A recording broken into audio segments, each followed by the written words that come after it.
Again, a very fresh night.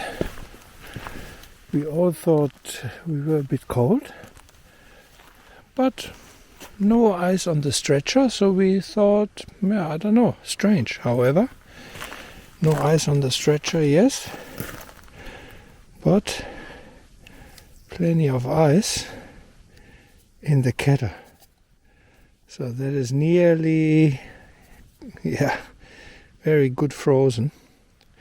So it was again a very fresh night. You were also a bit fresh, huh? Yeah, that was the first night I've actually been cool in bed. Yeah. Surprising considering how hot it was yesterday afternoon. Yeah. Like t-shirt and shorts. But it was. I'm looking for shade.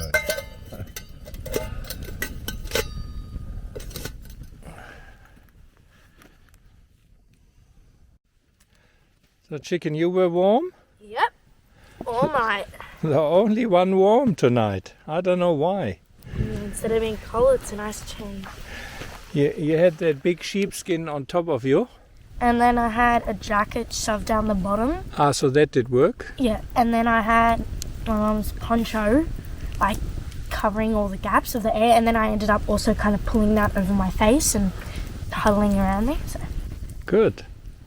So that is where we had the fire last night. As you can see, there's really nothing visible. So good practice, dig a hole, have the fire in the hole, fill it again afterwards. Obviously the coal will enrich the earth, and it doesn't look like anyone has been here. And have small fires in the desert. There's a dingo on the track right in front of our car.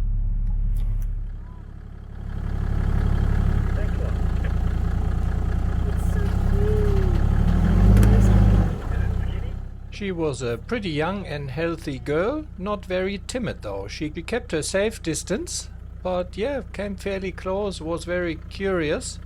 We obviously didn't encourage her, but I think she probably scavenged some food and leftovers from that motorbike riders who were camping on the corner for a few days.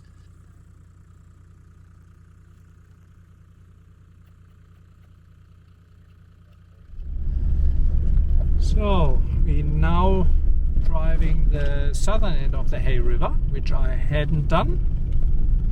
So keen to see how that is, but so far not much different to the northern end. And yeah, having a look at Kilpatra at the Indigenous well and Beachcumber old oil well, and yeah, see what we find here. Another piece of desert I had driven before, so I'm really crossing all the lines of any common track. I think with these there's not much missing of regular tracks which I haven't driven.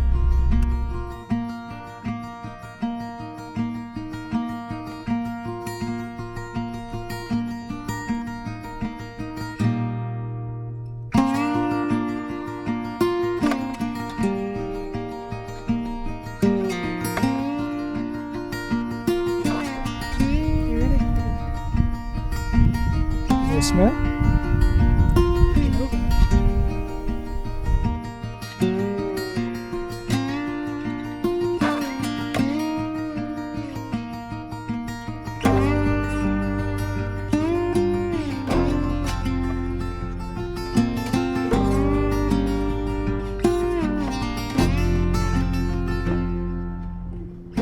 So once more at the blaze tree, Madigan's blaze tree, and not much left there.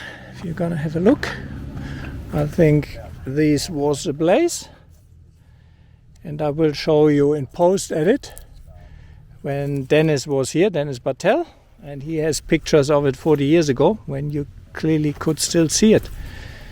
Otherwise, yeah, nothing left really. Yeah, the blaze tree had kind of a gathering of yeah, so many people who knew me from the videos. Quite nice to see actually, and all lovely guys and girls, and yeah, it was very nice. So we're heading now down the Hay River. They continue the Madigan, You guys know who you are. Leave me a comment in the comment section and let me know how your trip ended. But it was a pleasure meeting you all.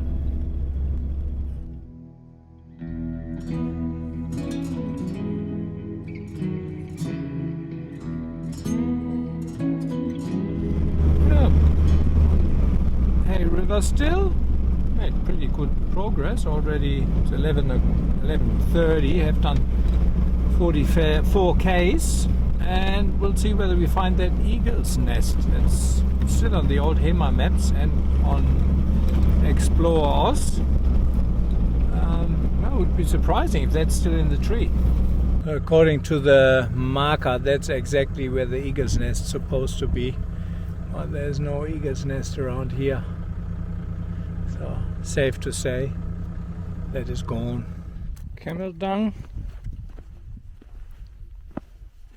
Haven't seen any camels on this trip. Plenty of footprints, no camels. I don't think I can recall ever having seen a butterfly in the desert, so that would be a first, but it was a little bit worse for wear. The Woolies tuna pasta.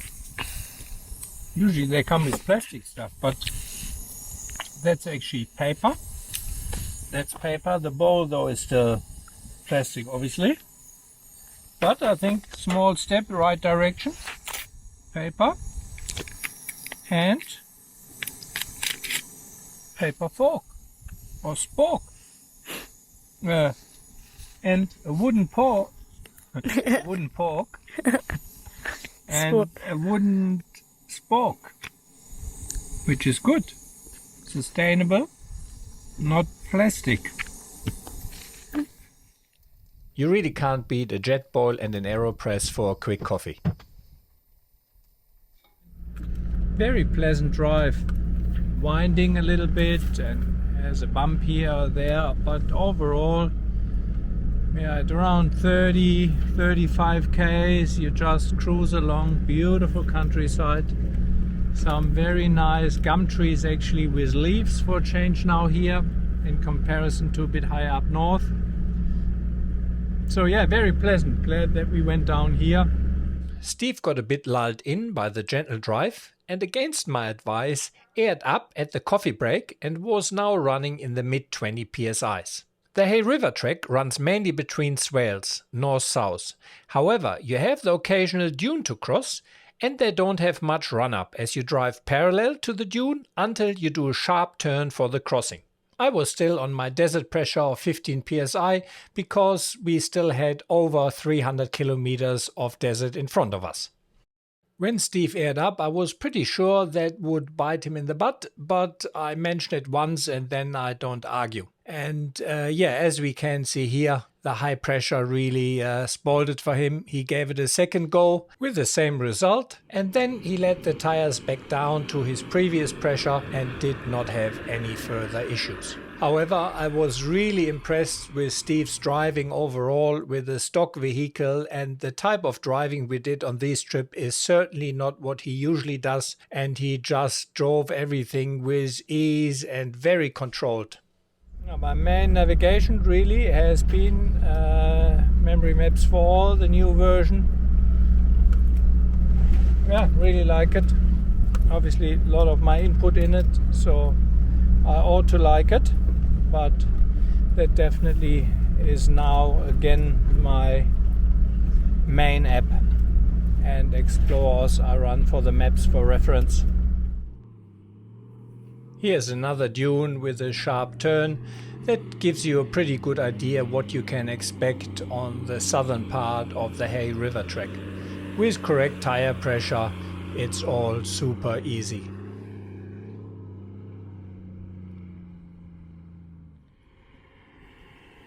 The dune Steve got stuck on before was the only dune he got stuck on the whole trip and over the whole Madigan and Hay River trek.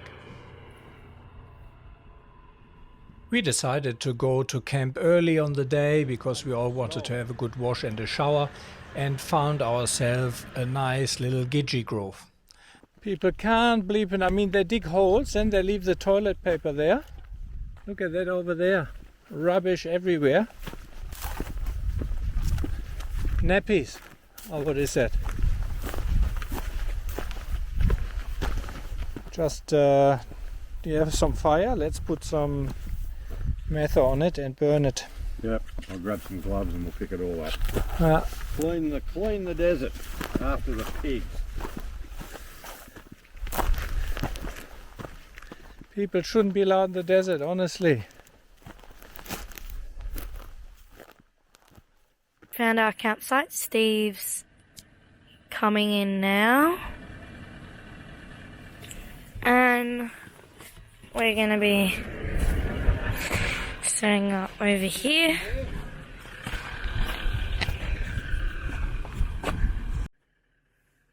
Pretty warm, don't you reckon? Mm-hmm. I think it's time to layer down, and this here is my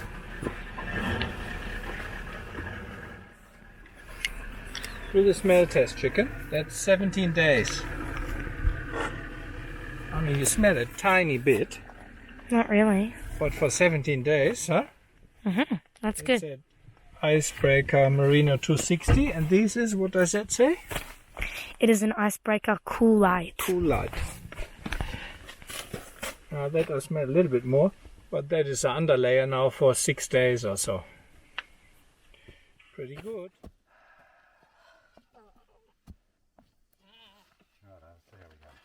I probably loosened nothing. The gidgee grooves are just a beautiful spot to camp, and especially if you have no flies. So an absolutely perfect early day for camp.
Cold Mount Franklin.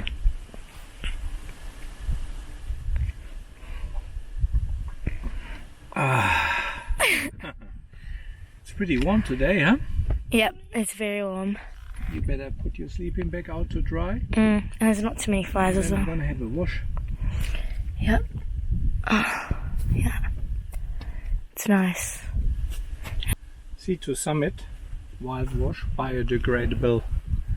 You can use this for everything, and I'm going to use it for shower. Some spare water, bucket, and I haven't used that shower for some time. Let's see whether it still has juice. It doesn't. Okay. It's a bit of a pity to charge that, so I have to shower a little bit later, I guess. So, 4th day in the desert. Is it the 4th day? Yep. We had a shower. Oh, no, I tried to have a shower, but my shower gave up. So we had a good bucket wash and good to go for another 4 days. Mind you, we won't be 4 days here. I think gonna be in here possibly for another 2, maximum 3 days. So yeah, I haven't shown you Steve's setup. He got his special roof out, his slidable roof awning. So what are we looking at, Steve? It's just a box I made up to keep all solar panels, tarps and the light stuff, max tracks, under cover. It also gives me a bit of a box because everything goes in and out of the back of the Troopy. So if it's direct overhead sun, I've got 30-second shade. If it's a miserable night, I've got tarps to go onto it, so it gives me somewhere to cook. And with rain cover, and there are your tarp poles there, correct? for the side, yeah, I can extend them out, and I've got a $20, or not anymore, $50 Bunnings tarp that I put out on a couple of poles. Fine unless it's windy. And shade. That's Steve's rear setup, but he sleeps in the car. That means I'm usually the fast one, setting up, packing in. Not with summer by myself, but Steve does beat me there, I have to say. He is faster, much faster. So effectively, from what you see, which is transport and room for extra gear, like we put firewood in it the other day. Yeah. The bedroll that you can see on the top is my blankets and whatever. All goes over to the side. Kitchen just closes up, slides out, turns sideways. Bed out, bedding out onto it. So realistically, because I got it strapped down, but I reckon I could have my bed out in about 2 minutes. Yeah. And completely sealed from the elements.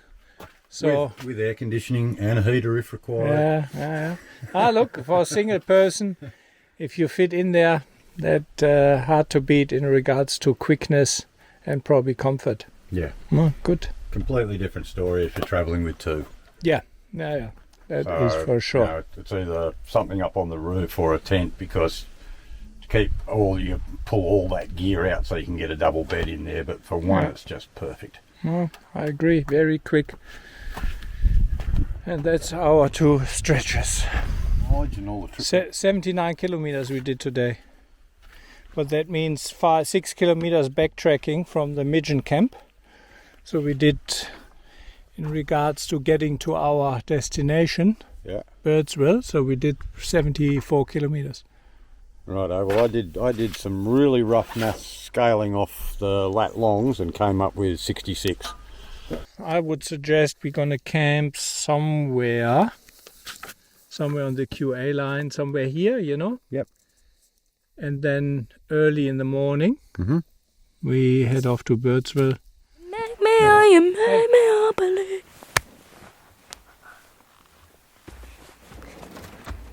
Put it back where it belongs, please. Take my spot. Hey guys, today I have a track on meals. Track on meals provided me them some time ago. I haven't really used them yet.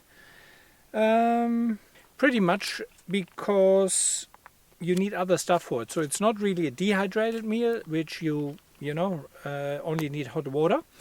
But these meals you need in addition to that, for example, veggies or rice, and rice. So this is coconut ginger chicken. I'm going to try that with microwave rice and some veggies I chuck in. And let's see how they taste. So it says there's chicken in, but I can't really feel any chicken. But anyway. And can't travel without it, microwave rice.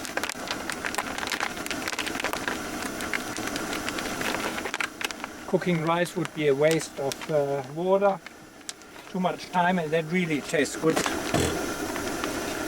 So let's see how that is. Should be still fairly quick. Actually, I haven't put any veggies in. I want to have some veggies. Vietnamese style veggies.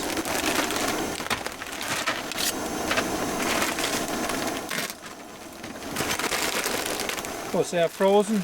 Gonna put a few of them in. That's it.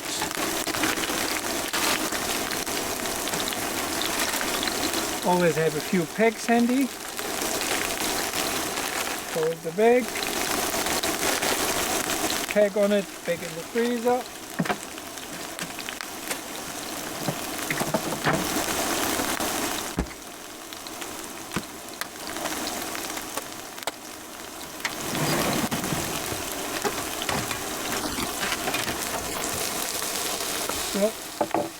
Now, coconut ginger. I don't know, there's chicken in there. So it's only one portion. Summer wanted to have a jaffle, so she's making a jaffle. Come here, my chicken. Have a look. What do you reckon? Not that chicken, that chicken. And chicken number 2. Oh. Coconut ginger. The coconut sounds nice, but I don't know how much I would like ginger. Yeah. It smells good. Yeah, I think I'm gonna like that. You're getting every last drop. Yeah. Need to. It's not that such a big packet. It isn't. So that goes in the rubbish in a second. And put the rice in. Won't use that whole packet. And I promise you it won't turn into a cooking show, but I thought... There's already one cooking show, Summer's Kitchen. I'm gonna show these ready track meals because I have them for quite some time, but haven't had really a chance yet doing them. So let's see how they go.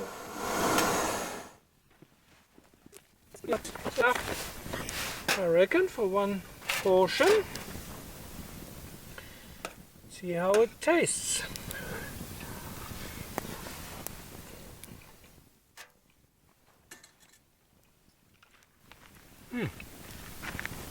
Tastes pretty good. Actually, it has some grunt. It's hot. Ooh, it's fiery. So very good. Yeah, good to carry these on-track meals. The only problem I guess I have with it is it's not a ready meal. So I would carry one of these meals instead of the meat, I guess, and sauce and so on. So it's a bit different than something you just whip together in a second you can eat. But good taste. It's hot, actually it's spicy. So yeah, together with veggies and rice, definitely a nice meal. Try 1 spoon.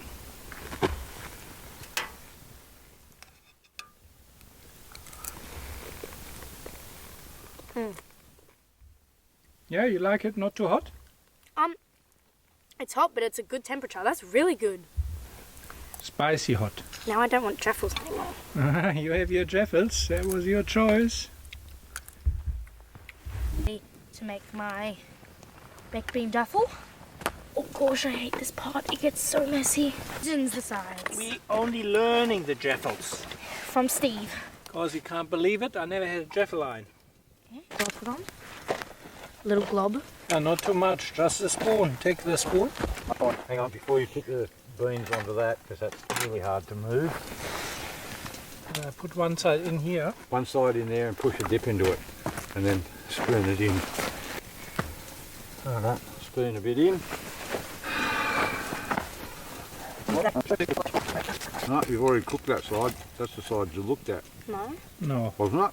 No. Okay. Oh. And if they don't come out that way, you flip them over and prise them so they drop. Delicacy.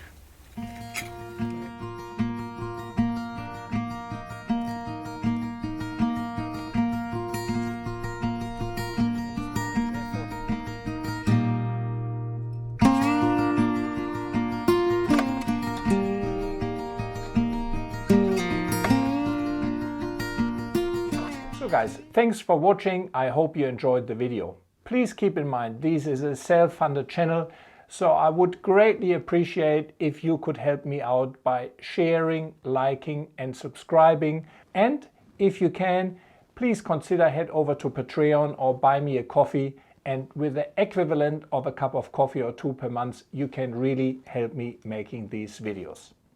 Thanks a lot for watching and see you along the tracks.